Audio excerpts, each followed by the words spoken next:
It is nothing short of a privilege, and I know that the City Council shares this sentiment, to be associated and to work with the men and women in the Jersey City Police Department.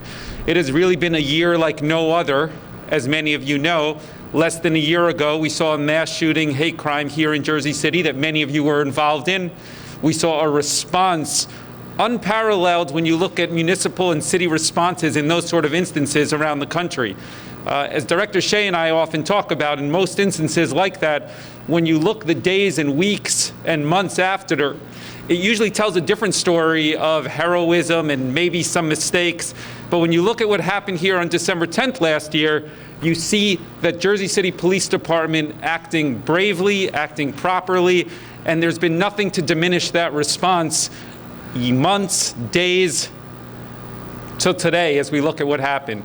We went right into a pandemic. And most people out there don't realize that we actually relied on the Jersey City Police Department to help set up our public testing sites initially, to help staff that. Most people in the public don't realize that at some points during the height of the first wave of the pandemic, we actually saw 33%, 40% of Jersey City police officers out on sick time or associated with somebody that they needed to quarantine on.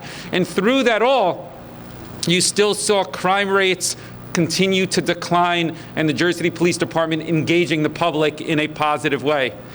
And so kind of here we are today with the opportunity to recognize men and women that have truly distinguished themselves in the police department, and it is a privilege to honor them prior to Thanksgiving and the holidays, to express our appreciation for them as a city, and to make sure that they understand that we as a city really do recognize and honor the work that they do as police officers.